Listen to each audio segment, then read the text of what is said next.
An additional concerns that some have had is, the issue of success rates. Yes. I mean, I know someone who, even reading up on this topic, I just realized how blessed, she is really, because she was a first-timer IVF, utilizing it for the very first time, and it worked. And you are given an experience of how you had to go through this more than once. You say 3 times, and I think that would also be something that people, prospective parents through IVF, would also want to consider, as in, why should I have to pay so much?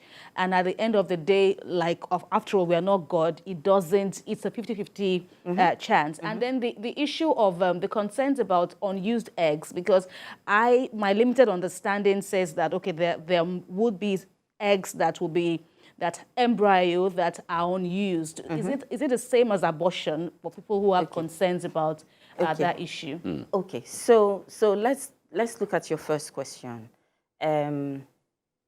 Concerns around finances, yes?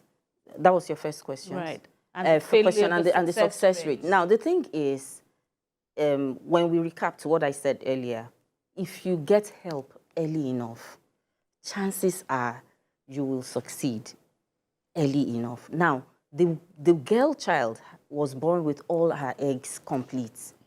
And the minute she starts getting old, her ovarian reserve starts to depreciate. Her egg quality starts to go down and reduce.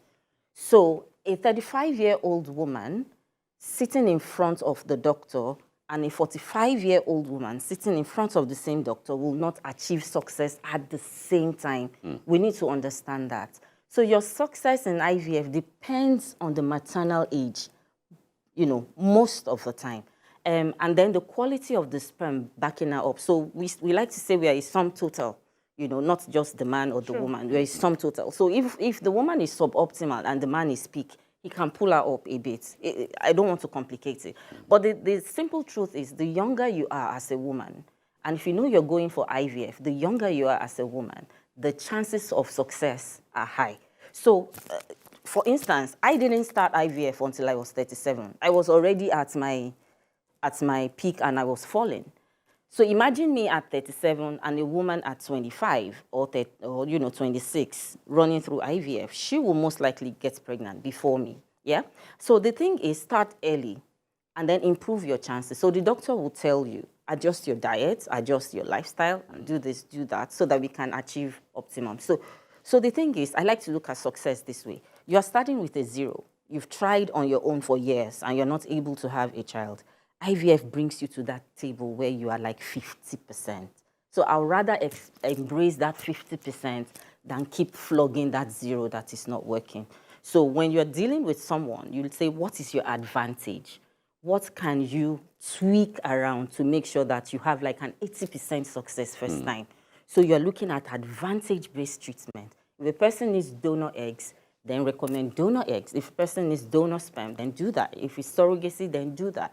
And then coming to the issue of excess eggs or embryos, unfortunately, the thing about IVF is that for most of the parts, you have to super ovulate the woman so she produces a lot of eggs. On a monthly basis, a woman releases 1 egg, usually. Sometimes she's fortunate to release 2 at a time. But IVF helps you super ovulate.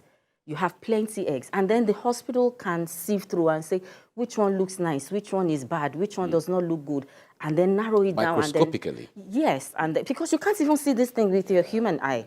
And then say, let's give this woman or this couple the best chance. They select the best eggs, the best sperm, and they go on to fertilize. Now, the thing is, you don't have to discard those unused eggs or unused embryos.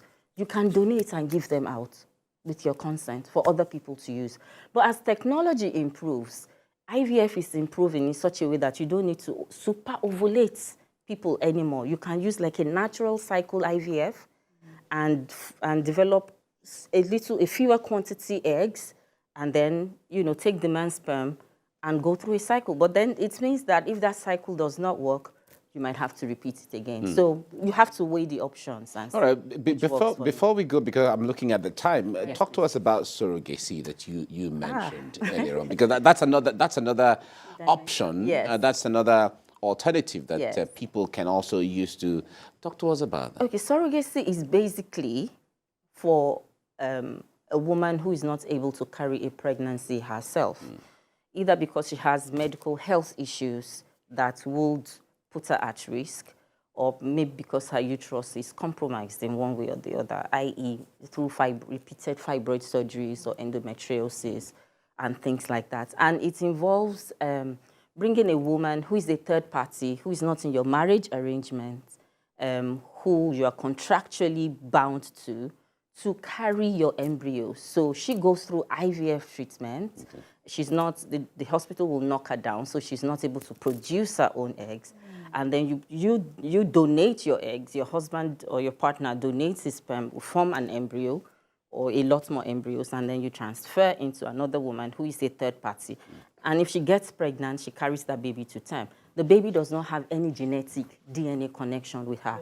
In my own case, my surrogate was an Indian. So, and my children don't look Indian. You understand me? So she's just a host. She's a gestational host. The first line of treatment is for the hospital to knock down her ability to generate her own eggs, so she does not get pregnant with her own baby. And after the 8-9 month period, and she has a child, the hospital hands over your baby to you. And it's That's interesting. the end of the contract. That's the end of the contract. And it's interesting that we have it in Nigeria. We have it successfully. Amazing. And a lot of homes have been blessed with children that way. We have so much that we need to talk about this because my head is pumping with a lot of questions, yes. But we don't have all the time right now. But we thank you so much, Tony, for coming on the program. Right. And we thank you for what you're doing for people, enlightening them and creating opportunities for peoples and families. Sure. Thank you so much. Thank you. Bless your lovely family. Great. Thank you. Thank you. Right. Now, this is where we wrap up on the program. It's been an interesting morning, I guess. Very interesting. We've talked about several things on the program today. Week too. Looking forward to an amazing weekend and great days ahead for Nigeria. Absolutely. As far as the government is concerned. Now, let's tell you that the views and reaction of all our resource persons are their views and have no connection with TVC News.